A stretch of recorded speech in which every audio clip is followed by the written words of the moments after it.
Oke sob, kita langsung aja ke materi ya. Di sini kita akan mempelajari alat ukur. Ya, jadi alat ukur itu dikelompokkan dengan masing-masing fungsinya ya. Jadi di sini alat ukur itu ada yang namanya alat ukur jarak atau biasa disebut dengan alat ukur mekanik. Yang kedua ada alat ukur tekanan atau torsi, yaitu alat ukur pneumatik. Ada alat ukur putaran, ada alat ukur listrik, ada alat ukur volume. Jadi inilah di atas 5 kelompok ini. Jadi alat ukur itu dikelompokkan atas 5 alat ukur ya. Nah, selanjutnya alat ukur jarak. Ini kita bahas satu-satu. Alat ukur jarak itu apa aja gitu loh. Dan apa fungsinya gitu loh. Jadi alat ukur jarak itu adalah peralatan yang dipergunakan untuk mengukur jarak panjang, lebar, tinggi, ataupun kerenggangan yang jelas antara satu titik ke titik yang lainnya ya. Nah, alat ukur jarak ini banyak jenisnya gitu ya. Jadi alat ukur jarak ini terdiri dari mistar baja, Fuller gauge, vernier caliper, dial indikator, mikrometer, dan silinder bore gauge. Itu semua adalah alat ukur jarak ya. Nah, nanti di sini akan kita bahas satu persatu. Cuman ini poin-poin besarnya aja dulu. Ini alat ukur jarak ya. Di sini ada juga alat ukur tekanan torsi. Apa aja alat ukur tekanan torsi? Yaitu ada tire gauge, compression tester, dan kunci momen. Ya. Ada alat ukur putaran, yaitu terdiri dari takometer mekanis dan takometer elektronik. Dan selanjutnya alat ukur listrik. Apa aja sih alat ukur listrik itu? Itu ada ampermeter atau nama lainnya multitester ya. Kalau di pasaran namanya ampermeter.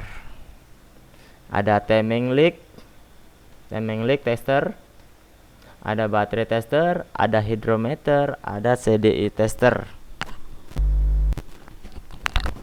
Ada alat ukur volume ya, terdiri dari gelas ukur ya.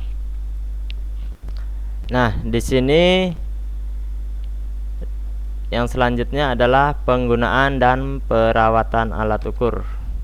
Jadi kita bahas yang pertama adalah alat ukur jarak.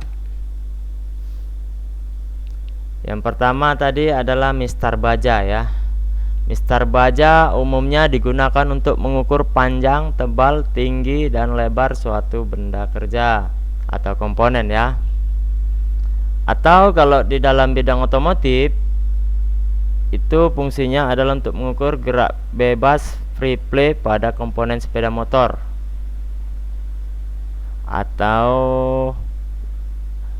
ini lebih banyak lagi fungsinya ya, bukan cuma gerak bebas dari free play rantai roda, tapi bisa juga untuk pengukuran gerak bebas kopling, gerak bebas rem depan ataupun belakang ya. Banyak sih fungsinya. Nah, seperti inilah bendanya. Nah, nanti kan ada bagian-bagian prakteknya juga ya kan. Lihat aja videonya untuk lebih jelasnya ya kan. Ini masih teorinya aja.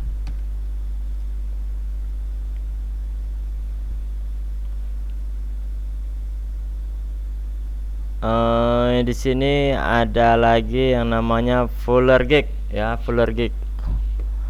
Alat ukur yang dipergunakan untuk mengukur suatu celah. Biasanya dipergunakan untuk mengukur celah katup, celah platina, celah elektroda busi, celah pompa oli. Yang jelas suatu celah. Ya, seperti inilah bentuknya, seperti pisau-pisau ya.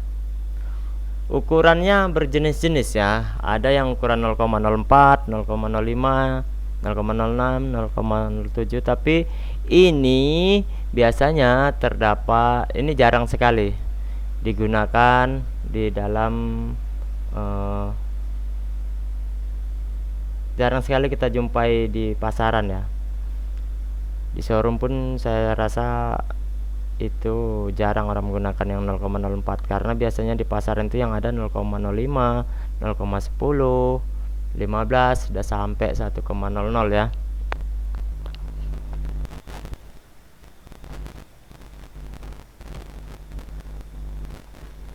Cara penggunaan fuller gauge. Memilih tebal fuller gauge yang akan digunakan, menyisipkan antara celah benda kerja yang akan diukur. Pengukuran yang tepat adalah ditarik seret, didorong tidak bisa, dan tidak menimbulkan goresan ya. Contoh tipe cup series untuk ukuran celah katupnya 0,05, Karisma 0,03, tipe sport series 0,05. Nah, masing-masing sepeda motor bawaan pabrik ini berbeda-beda ya ukuran celah katupnya. Tapi yang jelas untuk celah katup masuk itu disetel lebih kecil daripada celah katup buang.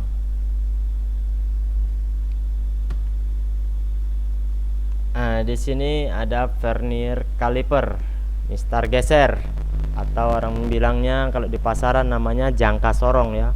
Orang banyak menyebutnya itu dengan jangka sorong ya. Disebut alat ukur serbaguna karena dapat digunakan untuk mengukur diameter bagian dalam, diameter bagian luar, dan kedalaman.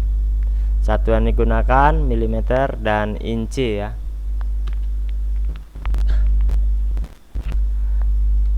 Bagian-bagian jangka sorong atau vernier caliper. Nomor 1 yang ini outset sit jauh, mengukur bagian luar benda kerja. Inset nomor 2 inset jauh, mengukur bagian dalam yang atas ini ya. Depth bar itu nomor 3, depth bar yang ini mengukur kedalaman ini. Nomor 4 step, mengukur ketinggian. Ini sebenarnya sama kayak ini tadi karena ini tembusannya ke sini dia. Ya, kedalaman, ketinggian sama ya. Skala utama. Skala dia menunjukkan nilai angka nominal. Ya, nomor 5 ini skala utama namanya yang ini. Nih ya, itu namanya skala utama. Nomor 6 skala vernier. Skala geser menunjukkan angka desimal menambah ketelitian hasil ukur. Nah, ini namanya skala vernier atau skala Nonius ya, dengan satuan milimeter. Nah, di sini ada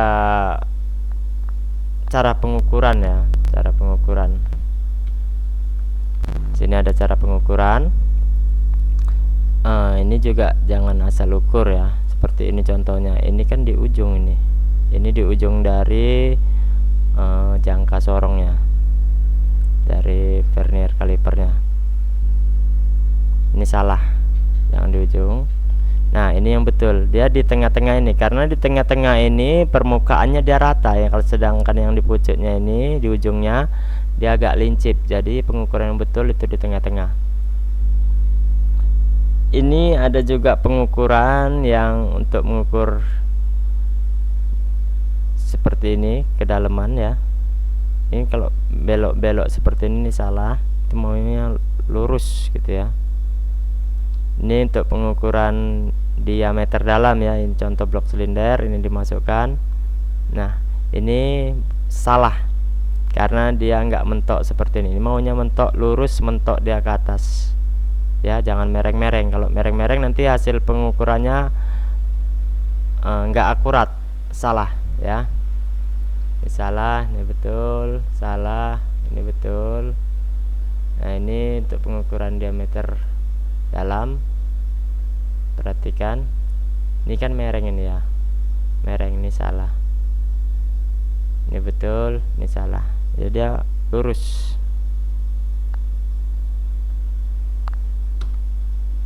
Oke, Membaca skala utama dengan membaca garis angka 0 ya, skala Vernier terletak pada ruas atau garis ke beberapa di skala utama. Ini akan menunjukkan angka nominal. Baca skala Vernier dengan membaca garis ke beberapa dari skala Vernier yang paling lurus dengan skala utama ini akan menunjukkan angka desimal. Menjumlahkan angka nominal dan angka desimal ya.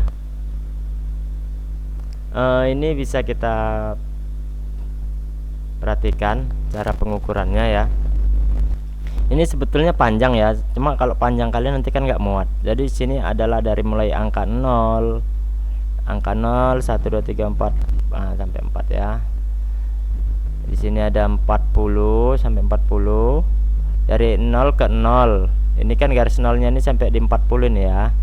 Ya kan? Ini bilang aja angka nominal atau skala utama. Skala utamanya berapa dari 0 ke 0? 40,00. Angka desimal ataupun skala Vernier itu perhatikan garisnya ini yang lurus, mana yang bagian yang paling lurus. Yang paling lurus ke atas dari 0 ini yang paling lurus ya, di antara yang lainnya. Yang lainnya nggak ada yang lurus ke atas ya.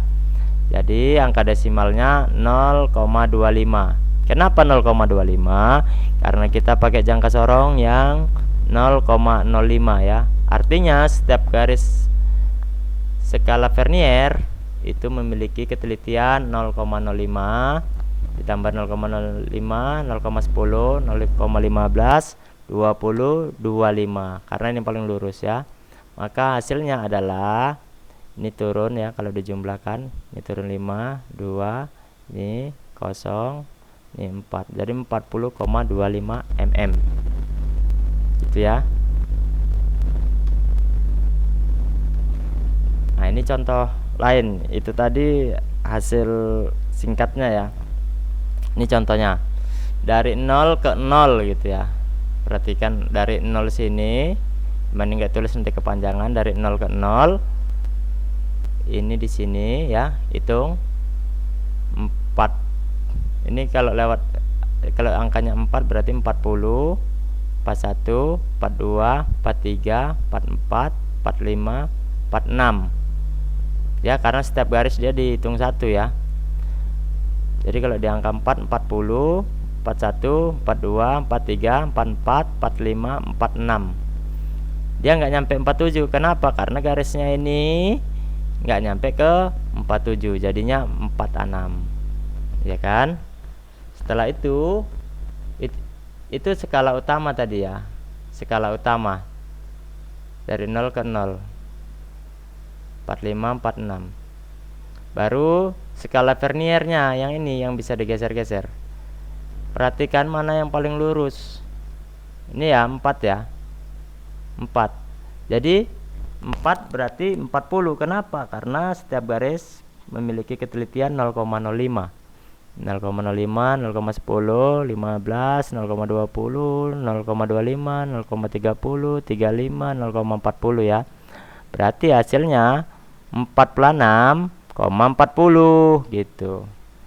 Cuman kalau menurut SOP ini dikalikan, karena kita pakai jangka sorongnya 0,05, berarti skala utamanya tadi adalah 46. Ini 46 ditambah buka kurung ini nilai tingkat ketelitian jangka sorongnya tadi yang 0,05 dikali 8. 8 ini dari mana? Dari sini. Coba kita hitung. 1, 2, 3, 4, 5, 6, 7, 8. Berarti 0,05 dikali 8 berapa?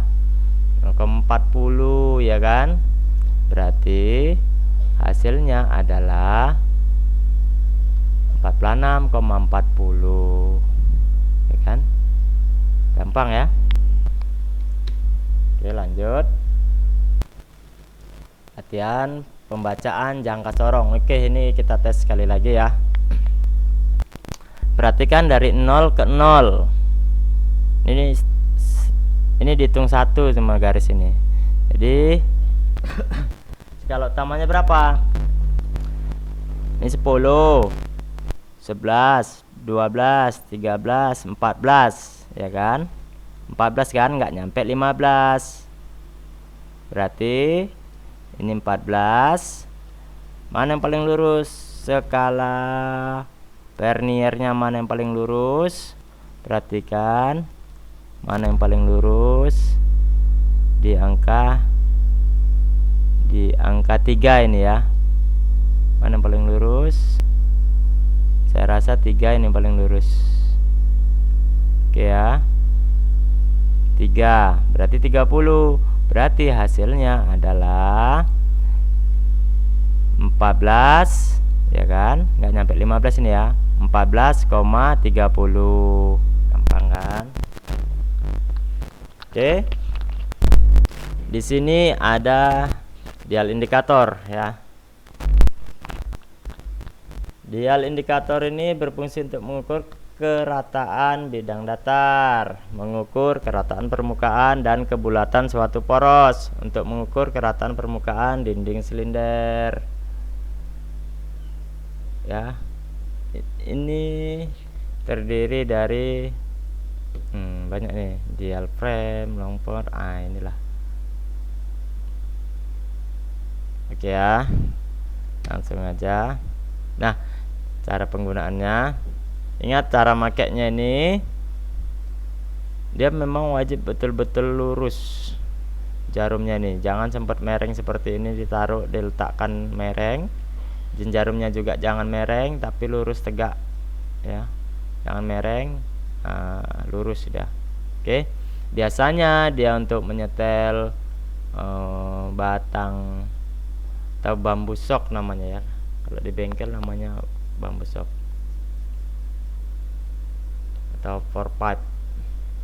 Jadi dia ini diukur dimana, kalau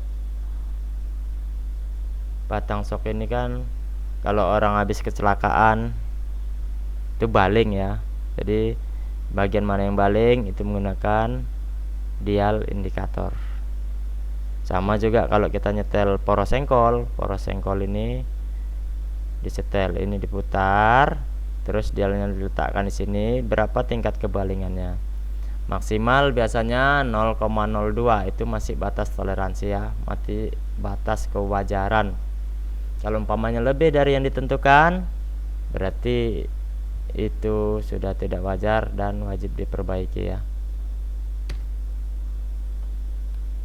Nah, di sini ada mikrometer. Mikrometer ini terdiri dari anvil, spindle, ada inner slip, skala timbel, raket stopper, outer slip, dan lock clamp ya. Berfungsi untuk mengukur diameter luar benda kerja. Untuk pengukuran benda kerja bagian dalam maupun bagian luar, jadi ada 2 jenis ya. Bisa untuk mengukur bagian luar, mengukur diameter bagian dalam. Nah, ini biasanya untuk mengukur diameter luar ya. Digunakan mikrometer yang berbeda ukurannya. Masing-masing mikrometer mempunyai batas pengukuran sampai 25 mm. Nah, ukurannya bisa dari 0, ada yang dari 0 sampai 25 mm, 25 sampai 50, 50, 75, 75 sampai 100 mm ya. Nah, ini cara pembacaannya. Perhatikan tadi di sini adalah inner slip, yang di atas ini inner slip, ini outer slip. Ini skala timbel ya. Inner slip, outer slip, dan skala timbel. Ini namanya inner slip, outer slip, dan skala timbel. Nah, masing-masing jangka sorong ini berbeda-beda. Maksud saya masing-masing dari mikrometer ini berbeda-beda ya letaknya. Ada yang nolnya itu berada di bawah, ada yang ukurannya model di bawah. ada yang modelnya di atas. Jadi itu wajib kalian perhatikan betul-betul kalau menggunakan mikrometer ya, karena berbeda-beda bentuknya. Tapi yang paling penting perhatikan ininya. Kalau kita pakai yang di atas ya angkanya ini ya.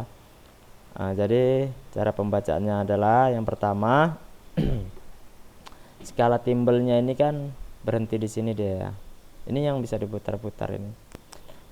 Kita hitung mulai dari 0 ini nggak usah dihitung. 1, 2, 3, 4, 5. Dia nggak nyampe 6. Berarti inner slipnya adalah 5, karena ini dia berhenti di angka 5 ya, 5 mm. Baru outer slipnya atau skala di bawah garis itu 0,00. Yang 0,00 ini kenapa dia 0,00? Karena dia nggak ngelewatin garis bawah ya. Skala timbelnya ini nggak ngelewati garis bawah. Ini banyak yang salah di pembacaan ininya di outer slipnya ini ya. Ini nggak ngelewati garis bawah, ini cuma ngelewati garis atas, jadi 0,00. Macam mana sih yang dibilang lewati garis bawah? Nih seperti ini ngelewati garis bawah. Jadi cuma ada dua kemungkinan, dia 0,00 sama 0,50. Kenapa begitu? Karena untuk mendapatkan satu garis ini dari 0 ke 1 harus melewati 100 mili dulu ya kan. Yang 50 di sini, yang 50 di sini, di garis-garis ini ya. Ini contoh tadi, ini cuma melewati garis atas, makanya hasilnya 00. Itu outer slipnya, pembacaan skala di bawah garis. Baru pembacaan skala timbel. Skala timbel itu perhatikan yang segaris sama ini. Nah ini kan 20 nih, berarti 0,20. Jadi hasilnya adalah diturunkan, dijumlahkan. Ini turun 20, ini turun 5. Oke, jadi hasilnya 5,20 mm. Oke ya, paham ya. Untuk yang selanjutnya, ini contoh yang kedua. Ini kalian coba Anda perhatikan, ini skala timbelnya berhenti di sini dia ya kan. Hitung 0, 1, 2, 3, 4, 5, 6, 7. 7 nggak nyampe 8. 8-nya kan di sini ya, ketutup ini ya kan, berarti 7 mili. Ini inner slipnya. Outer slipnya berapa? Outer slipnya tadi kan cuma ada dua kemungkinan, antara 00 sama 0,50.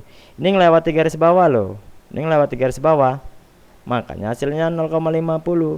Kalau dia nggak ngelewati garis bawah seperti ini, nah ya kan, nggak ngelewati garis bawah nih, nggak terlihat karena garis bawahnya sekitar sini nih. Jadi ini nggak ngelewati garis bawah, makanya 0,00. Di sini melewati garis bawah 0,50 mm. Oke ya. Baru skala timbelnya, perhatikan yang lurus sama ini. Nah nih 15 ya kan. Nah kalau semuanya ini lebih turun ya tetap 15, karena dia nggak ngelewati garis ini. Kalau semuanya garisnya 15 ini naik ke atas, berarti nggak nyampe 15, berarti 14 yang dipakai gitu loh, jangan ditambah-tambahin ya. Oke, ini karena lurusnya dia di angka 15, maka hasilnya 15 ya skala timbelnya. Jadi di total 0, 0, 0, 5, turun 5, 5 tambah 1, 6, turun 7, berarti hasilnya 7,65. Oke ya, paham ya. Nah ini ada contoh lagi biar lebih paham kita, makanya ya. Nah ini langsung aja baca. Ini berapa ini hasilnya? 10, 11 ya. Itu inner slipnya 11. Ini ngelewati garis bawah. Ini ngelewati garis bawah berarti 50 ya kan. 11, 50. Baru skala timbel. Skala timbel yang lurus sama ini 5, 6 berarti ya. Sini tadi 50, di sini 6, berarti 56. berarti 11,56. Itu ya maksudnya.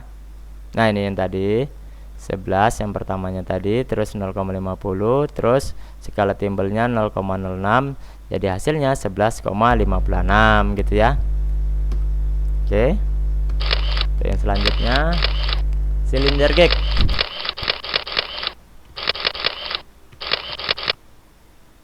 Nah, silinder gauge ini fungsinya sama dengan dial indikator tadi sih, karena dia memang yang dipakai ini dial indikator. Jadi sama ya, ada jarum panjangnya, jarum pendeknya. Cuman di sini nanti ada batang dari silinder gauge ini, dari dial gauge ini ya. Nah, tingkat ketelitiannya bermacam-macam ya. Ada yang 0,01, 0,001, ada yang 0,0005 mm. Cuman biasanya kita yang pakai 0,01 mm sampai dengan 10 mm ya. Nah, seperti inilah bendanya. Nih, ini ada batangnya ya. Untuk mengukur kebulatan dinding blok silinder ya. Fungsi masing-masing bagian jarum panjang menunjukkan angka desimal ya. Hasil ukur jarum panjang, nilai skala X bilangan teliti, misalkan angka ketelitian 0,01 mm.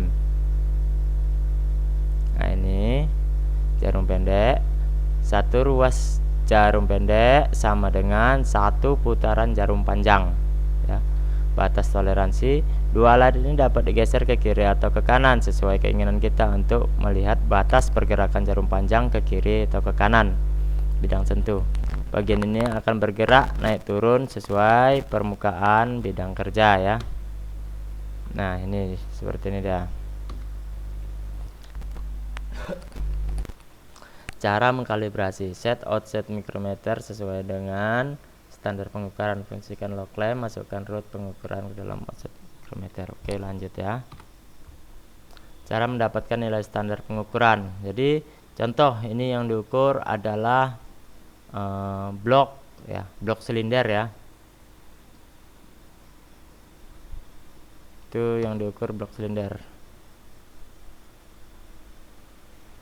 Nanti ini kalau saya bacakan semuanya agak bingung ya. Kalau apa ya memang apa di screenshot aja lah. Hasil pengukuran, cara melakukan pengukuran. Untuk mendapatkan hasil pengukuran yang benar, maka goyangkan batang silinder bor hingga mendapatkan pengukuran terkecil. Pengukuran bagian atas diambil 10 sampai 12 mili dari permukaan atas blok silinder. Pengukuran pada bagian bawah kira-kira 10 sampai 12 mili dari bagian bawah blok silinder. Oke ya. Dilakukan pada 3 posisi, atas, tengah, dan bawah ya. Nah, ini. Jadi ini dirangkai terus inilah silinder bor gauge tadi. Silinder gauge yang digerakkan, yang ada replacement rootnya. Bagian belakangnya ini nggak usah ikut bergerak ya, jadi cuma depannya ini aja. Oke, yang diukur tadi adalah 10 sampai 12 mm ya. Artinya dari blok itu yang diukur di sininya ya sampai 10 mm ya. Ininya juga bagian bawah, jangan pas di bagian bawah. Kenapa yang diukur bagian ini di tengahnya? Karena biasanya ring piston itu akan mengikis bagian-bagian ini. Ya kan, yang kandas kan pistonnya. Cuman ring pistonnya itu biasanya 10 mili dari atas dan 10 mili dari bawah. Makanya yang diukur bagian ini. Nah, cuman apa cara pengukurannya? Nah, kan gitu. Ya, di sini contohnya AB bisa, atau X, di sini X, di sini X, di sini Y, di sini Y ya. Jadi kita ibaratkan X sama Y gitu ya. Nah, ini contohnya. Tadi ini digeser ke kanan sama ke kiri ya. Terus baru tegakkan dia lurus. Jadi cara penggunaan gimana? Contoh hasil jangka sorong 83. Jadi bloknya tadi kan diukur sama jangka sorong tuh, sama vernier caliper. Contohnya didapat 81,43. Ambil mata silinder gauge yang 82. Maksud ya, ambil silinder gauge yang 82. Kalau nggak ada yang 82, ambil 80 dan ambil ring lasernya yang 2. Karena kan retracement rootnya ini biasanya yang ada cuma 80, terus yang 2 mili dia ditambah sama laser ya. Jadi dia digenapkan dari 81,43, ambil mata silinder gauge-nya yang 82 mm. Oke. Contoh pengukuran X1. Ini X2, X3, Y1, Y2, Y3. X1-nya didapat 80,50. Ya kan? Ini bagian atas ini. Bagian atas. Yang bagian tengah 80,49. Bagian bawahnya 80,49. Ya, berarti ini masih tirus ya, masih sama ya. Cuman ini agak beda ya. Oke, X2 nya tahu nggak X ini bilang X. Contoh ini tadi dari X, ini di sini X, dari sini ke sini. Itu dapatnya tadi 49, kan? Yang atas tadi dapatnya 45. Berapa tadi? Maaf. 80,50 gitu ya. 80,50 ya. Sini 80,50 ke bawahnya, dan bagian sini 80,49 tadi ya. Sini 80,49. Itu bagian bawahnya. Makin ke bawah dia. Jadi di sini ada X2. Sini ada bagian X2. Dapatnya 80,50. Yang tengahnya 80,50. Yang bawahnya 80,51. X3-nya gitu juga. Ya. Jadi di sini Y-nya giliran Y. Y1, Y2, Y3 ya. Ini didapat 80,48.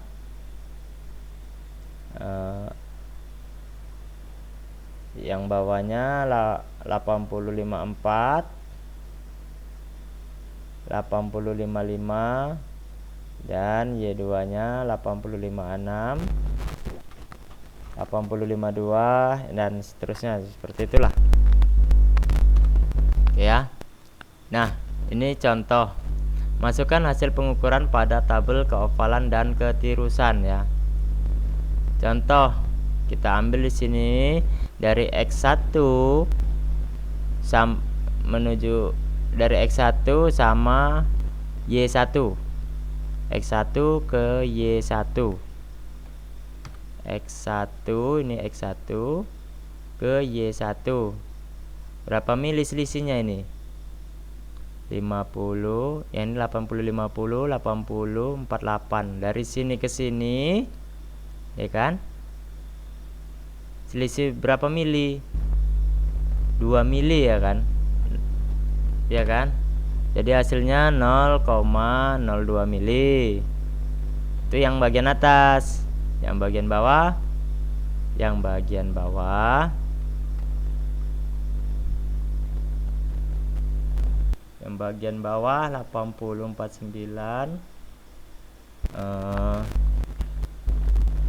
Yang ini 80,54. Berarti berapa mili nih?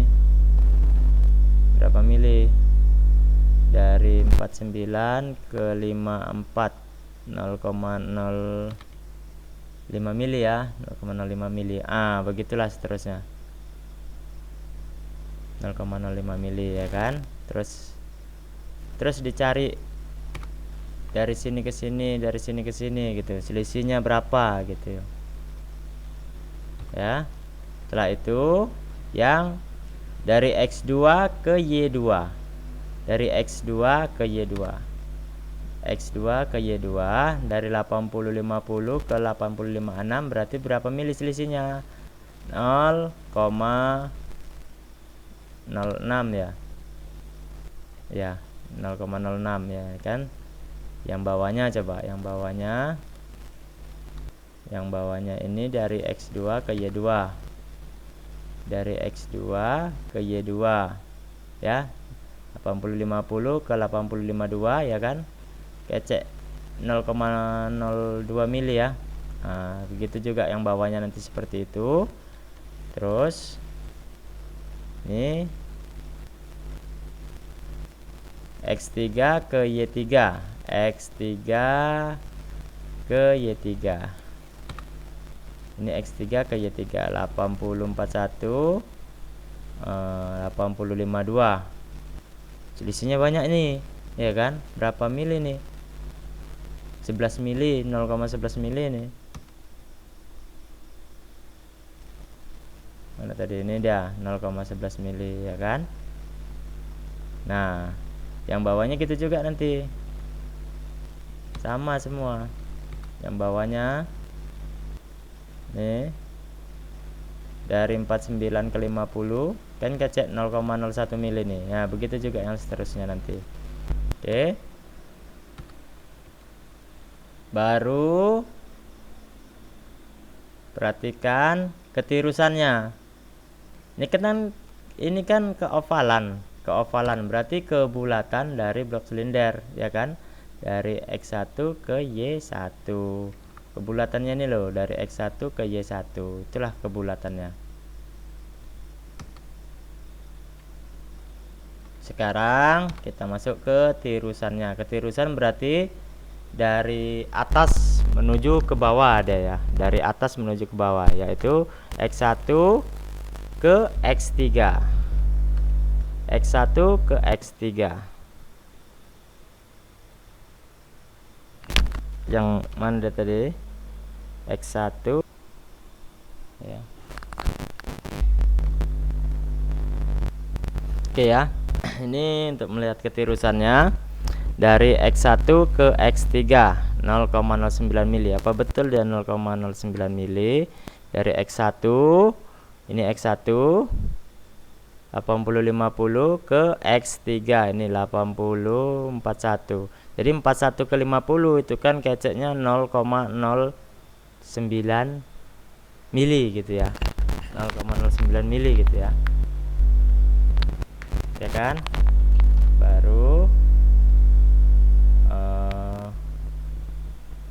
untuk melihat ketirusan dari Y1 ke Y3.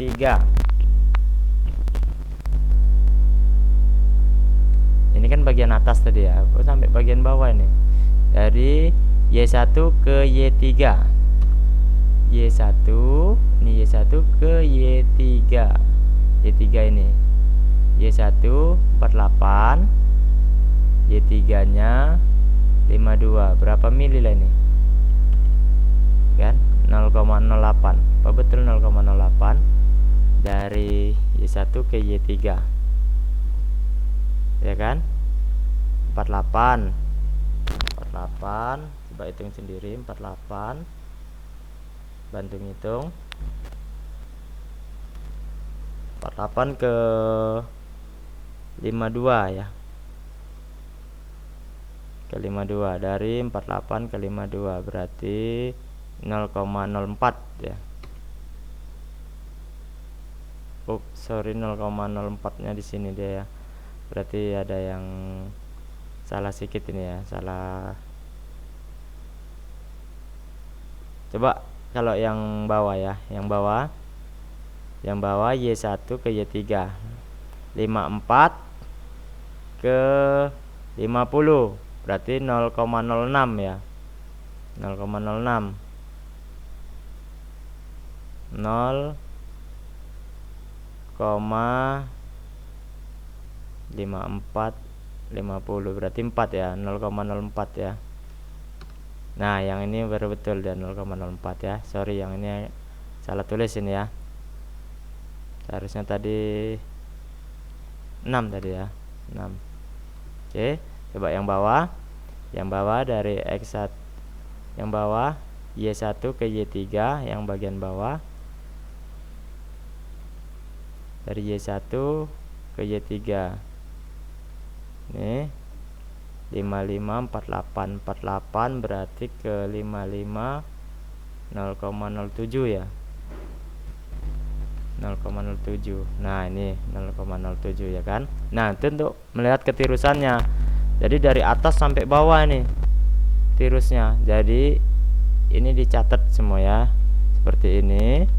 Baru dari data diambil keovalan paling besar dan ketirusan paling besar untuk menentukan pengerjaan akhir oversash atau di boring, biasa pasarannya di boring atau oversash lemmer ya. Contoh, ketirusan maksimal yang paling besar adalah 0,09. Coba keovalannya di mana di sini yang paling besar untuk keovalan. Cari ketirusan di sini, ketirusan maksimal paling besar 0,09 ketirusan. Nah ini ketirus ya, tirus yang paling besar di sini yang mana ini. Nah tirusnya 0,09. terus keovalannya maksimal yang paling besar diambil berapa. Nah ini keovalan yang paling besar di sini adalah 0,11 ya. Jadi keausan maksimal 0,20. Jadi diambil dari mana? Dari sini 9 tambah 1 0. Ini turun 9 tambah 1 10, 0 tambah 1 di sini jadinya 2. Jadi 0,20 mm. Selisih diameter silinder standar dengan hasil pengukuran terbesar ya. Oke. Jika ini hasilnya menentukan untuk dilemmer, jika pengukuran keausan maksimal 0,25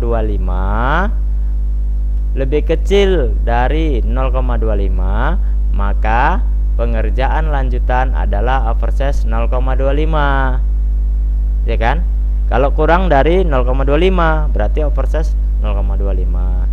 Jika pengukuran keausan maksimal lebih besar 0,25, maka pengerjaan lanjutan adalah oversash 0,50 mm ya. Jika pengukuran keausan maksimal lebih dari 0,50, maka pengerjaan lanjutan oversash adalah 0,75. Jika pengukuran keausan maksimal lebih besar 0,75, maka pengerjaan lanjutan adalah oversash 1,00. Begitu juga seterusnya ya sampai 2,00 gitu ya kalau sekarang. Jadi ini didapat dari hasil penjumlahan yang ini tadi, diambil dari ketirusan maksimal dan keovalan maksimal ya. Oke. Sekarang tinggal perawatan alat ukur. Menyimpan peralatan di lemari yang tertutup. Penempatan alat tidak boleh ditumpuk. Penggunaan alat harus sesuai dengan instruksi. Jangan sampai jatuh. Bersihkan peralatan setelah selesai dipergunakan. Melapisi peralatan dengan oli apabila tidak dipergunakan untuk jangka waktu yang lama. Karena nanti biasanya kalau habis pakai nggak dikasih oli, nanti akan rentan berkarat biasanya untuk alat ukur jarak ini, alat ukur mekanik ya. Melakukan pemeliharaan dengan teratur secara periodik, jadi sering-sering diatur. Mungkin untuk alat ukur jaraknya itu kita akan jumpa di materi selanjutnya.